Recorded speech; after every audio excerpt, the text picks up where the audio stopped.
नमस्कार दोस्तों। आज हम फिर हाजिर हैं फिर एक नए टॉपिक के साथ।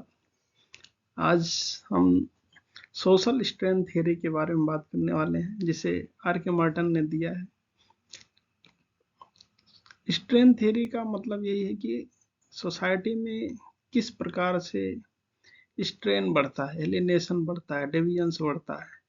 बहुत सारी थियरीज इसके पहले भी थी। जैसे आप सुने होंगे कार्ल मार्क्स के बारे में। कार्ल मार्क्स बोलते हैं कि समाज में एलिनेशन होता है, लेबर के बीच स्पेशली ज़्यादा एलिनेशन पाया जाता है। क्यों पाया जाता है? क्योंकि उनको कोई रिकग्निशन नहीं मिलता। फैक्ट्री में काम करते करते उनको ये नहीं पता लगता है कि जो प्रोडक्ट बना रहे हैं वो इनका बनाया हुआ है या किसी और का, क्योंकि वो एक छोटा सा काम करते हैं उसमें। तो जैसे कुम्हार है, घड़ा बनाता है, तो उसको क्या है कि फाइनल प्रोडक्ट देखता है कि अच्छा ये घड़ा हमारे द्वारा बना है। लेकिन एक लेबर मान लो कहीं किसी कार की फैक्ट्री में काम कर रहा है, तो उसको ये नहीं पता लगता ये कार किसके द्वारा बनी, क्योंकि उसका छोटा सा काम उसमें रहेगा। हो सकता है वो पेंटिंग का काम कर रहा होगा, हो सकता है टायर चढ़ाने का काम कर रहा है, और किसी नट बोल्ट का लगा रहा होगा। तो फाइनल प्रोडक्ट वो नहीं समझ पाता कि ये मैं कर रहा हूँ या कोई और का है। इसी टाइप से और भी थियरीज हैं, जैसे लेवलिंग थियरीज है। लेवलिंग थियरीज का मतलब कभी आदमी, एक छोटा सा आदमी किसी क्राइम में इन्वॉल्व हो जाता है, तो अक्सर क्या होता है, हम उसको चोर चोर या कुछ ऐसे बोलने लगते हैं, तो वो सोचता है, एक लेबल लगा देते हैं कि ये ऐसे हैं, तो उसके अंदर भी वो भावनाएं आ जाती हैं। आज सोशल स्ट्रेंथ थियरी थोड़ा हट के है और बहुत इंटरेस्टिंग लगा, इसलिए इसलिए हमको लगा कि इसके ऊपर भी हमको बात करनी चाहिए। तो आर के मर्टन एक सोशलॉजिस्ट हैं, जिन्होंने अपनी book social theory and social structure में इसकी चर्चा की है, और उन्होंने एक पेपर भी लिखा था, social structure and economics.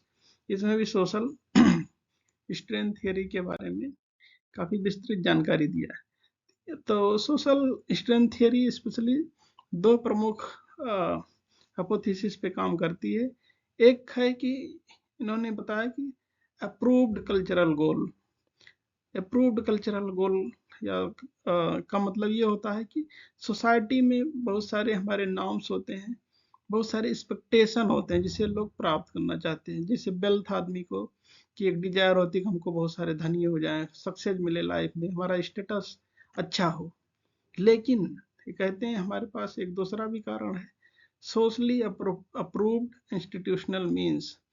In wealth status को पाने के लिए अगर हम अप्रूव्ड लेजिटिमेट मीन्स का प्रयोग करेंगे, तभी जो है आदमी खुश रहेगा। नहीं तो क्या होगा, उसे उसे स्ट्रेन होगा, उसे डेविएंस में प्रॉब्लम आ सकती है।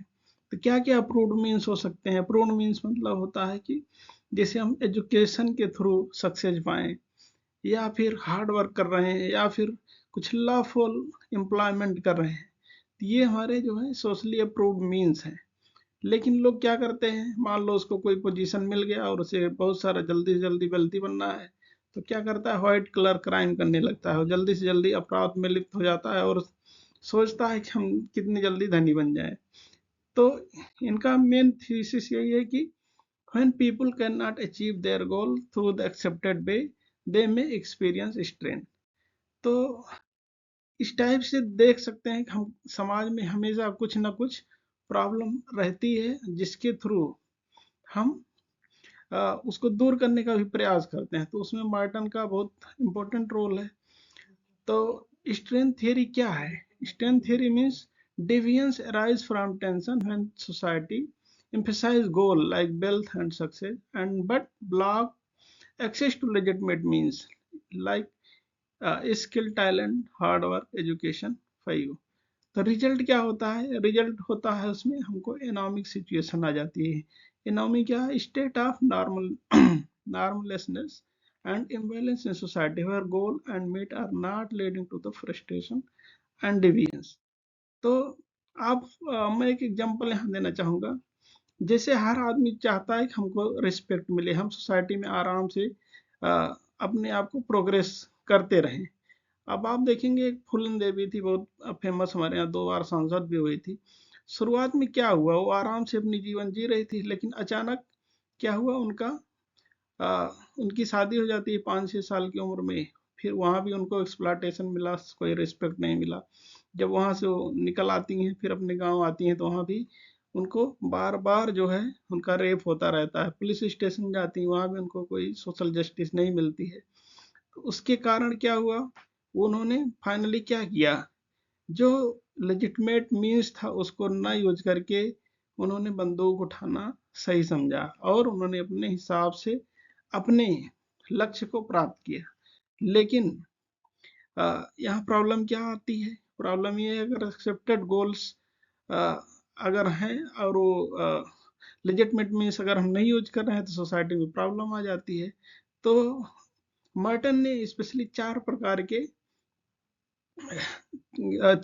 की चीजों पे काफी स्पेशली फोकस किया। उसमें पहला है कन्फर्मिटी।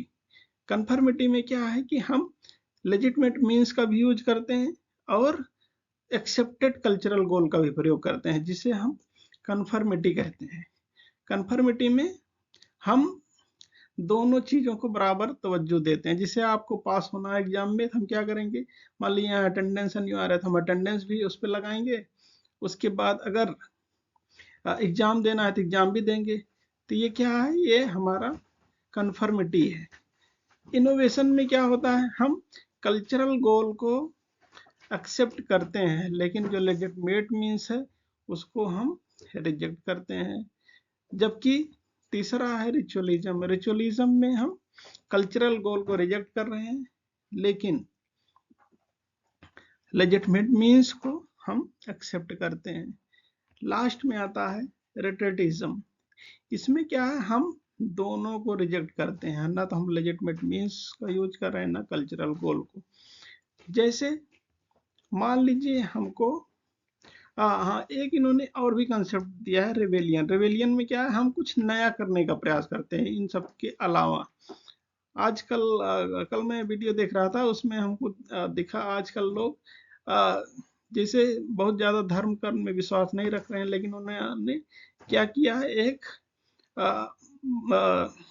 भजन क्लबिंग करके एक नया उन्होंने, मैं देखा हूँ आजकल के जेनजी ने जो है स्टार्ट किया है, तो उसको हम इसके अंदर रख सकते हैं, रिवेलियन के अंदर। तो मर्टन के जो ये 4-5 सिद्धांत हैं इस पे हमको स्पेशली ध्यान देना चाहिए और ये बहुत इंपॉर्टेंट है सोसाइटी की प्रॉब्लम को समझने के लिए। कन्फर्मिटी में क्या है, people continue to try and achieve their goal through the legitimate means through the conforming to societies norms and values.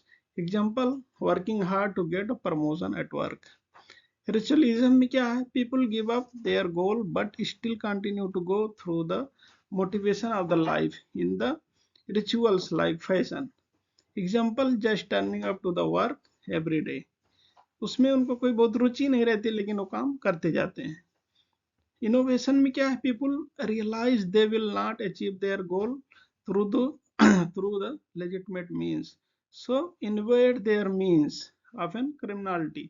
वो क्रिमिनल की तरफ क्रिमिनल वर्क की तरफ बढ़ जाते हैं to achieve them. Example, robbing a bank. Like अगर आपको सक्सेसफुल होना है लाइफ में तो उनको जब लगता है कि नहीं एजुकेशन के थ्रू नहीं मिल सकता है ये सक्सेस या वेल्थ, तो क्या करेंगे, बैंक ही लूट लेंगे। तो ये होता है एग्जाम्पल ऑफ इनोवेशन। रेटेटिज्म में क्या है, people give up on their goal and reject means to reach them and so retreat them from mainstream society। तो इसमें जिसे ड्रग अब्यूज में जो है काफी लोग इन्वॉल्व हो जाते हैं और ऐसे फालतू फालतू काम करने लगते हैं। तो ये सारे जो है इम्पोर्टेंट थियरीज थी। एंड कंक्लूजन में मैं ये बताना चाहूंगा कि जो कल्चरल गोल है और इंस्टीट्यूशनल मीन्स है दोनों को सामंजस्य बना के ही रखना है, जिससे सोसाइटी में प्रोग्रेस होता रहेगा। अगर इसमें अगर सामंजस्य नहीं बन पाता तो प्रॉब्लम आना तय है। The social strain theory is a prominent sociological framework that seeks to explain how social stressor and strain can lead individual to engage in deviant and criminal behavior। आप देखेंगे स्पेशली प्रॉब्लम क्यों होती है, problem इसलिए होती है कि society में सबके लिए समान अवसर उपलब्ध नहीं होते हैं। आप देखेंगे कि कभी जहाँ बहुत पॉश एरियाज होती हैं, जहाँ रिच लोग रहते हैं, उसी के जस्ट बगल में आप देखोगे स्लम एरियाज भी है। इसका मतलब कि सबके लिए समान अवसर नहीं है। हमको हिंदी में एक कविता है निराला जी की, वह तोड़ती पत्थर हमने उसे देखा इलाहाबाद के पथ पर। उसमें ये कहा गया है कि हिंदी की बहुत मॉडर्न कविता रही है, और उसमें ये दिखाया जाता है कि एक तरफ बहुत बड़े बड़े बिल्डिंगे हैं, लोग बड़े बड़े लोग रह रहे हैं एसी में, वहीं दूसरी तरफ एक महिला ऐसी है जो पत्थर तोड़ रही है और धूप में बैठ के।